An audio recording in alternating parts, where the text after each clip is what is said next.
Welcome back, and joining us on the show now is Atul Arya. He's Chief Energy Strategist at S&P Global Commodities India.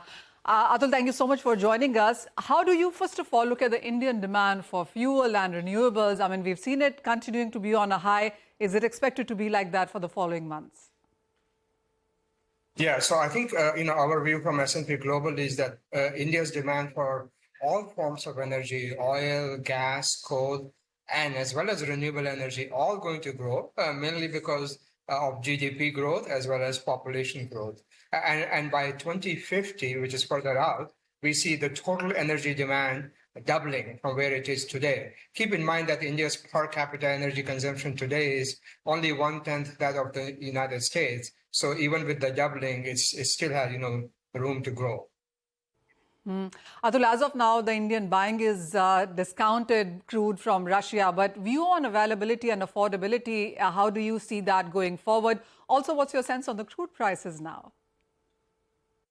Yeah, so I think we have to think about this in different time frames. In the short time frame, so say next 18 to 24 months, where we see the oil market tightening a little bit. It's already tightened, so far because of cuts in production. So for the rest of the year, this year, we see it tightening. We're already seeing that reflected in oil price. However, by next year, early next year and beyond, we're going to see a lot of new production, particularly coming from non-OPEC countries. In Americas, as we call it, from Canada, US, Mexico, Guyana, Brazil, all of that going to see growth in production next year. So we see more supply than the demand growth, and therefore market again loosening a bit in 2024.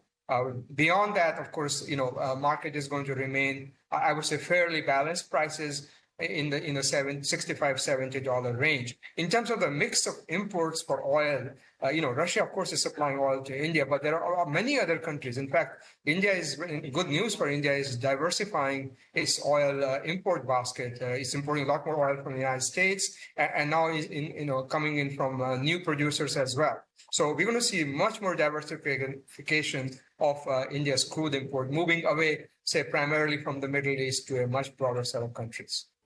Mr. Arya, as you mentioned, the longer-term path towards India's goal of net zero is by 2070. So according to you, what is the requirement deck that you see right now? Is it going to be technology, policy, or finance? I would say all of them. I know there are some what I would call low-hanging fruit in terms of reducing emissions. So, for example, if you can deploy in India as much renewables as possible, and therefore changing, slowing down the growth in, say, demand for coal or even natural gas, and for power generation, I'm talking specifically, that will help with reducing emissions. Energy efficiency is another kind of, I would say, low-hanging fruit. More energy efficiency, more productive use of energy is consuming will also help. By the way, we keep in mind that we don't see India's emissions peaking till 2040s. And then they will start to decline. So, and which is okay as long as you're improving other metrics, which are equally important rather than just the gross emissions metric. And India has more, India needs more carbon budget to grow its economy. So if that energy is coming from hydrocarbons, that's fine. But over time, by 2070, it will need to be, decarbonizing. And then more technologies like hydrogen, carbon capture, storage, all of those will help to get to that goal of net zero by 2070.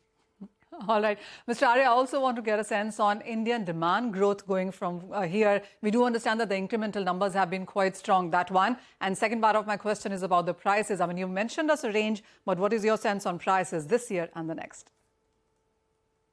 So demand growth, demand is going to continue to grow in line with GDP growth. In our report, we are saying that between now and 2031, on a sort of average basis, annualized average, GDP is going to grow about 6.7% per annum. Not every year, but over that 9-year time period. And therefore, energy demand will also grow in line with the GDP growth. And the total energy demand by 2050 is going to double. We don't see, just to be clear, we don't see energy demand plateauing even by 2050. So for the emissions to hit net zero by 2070, it would mean that the mix of energy will have to change along the line with the growth in energy. As I mentioned earlier, I think for the, if you're asking for the rest of this year, we are already hitting sort of the $80 price range. We see the average price for the year around that $80 number. We actually see, as I said, because there is more production coming online, we see production going down, prices going down to in the 70s on the annual average basis for 2024, and then staying around, that range. Now, keep in mind that what happens geopolitically can have a large bearing on, ups and downs. So volatility can remain pretty high, as we have seen for the last 2 years, almost 2 years. All right. Well, thanks.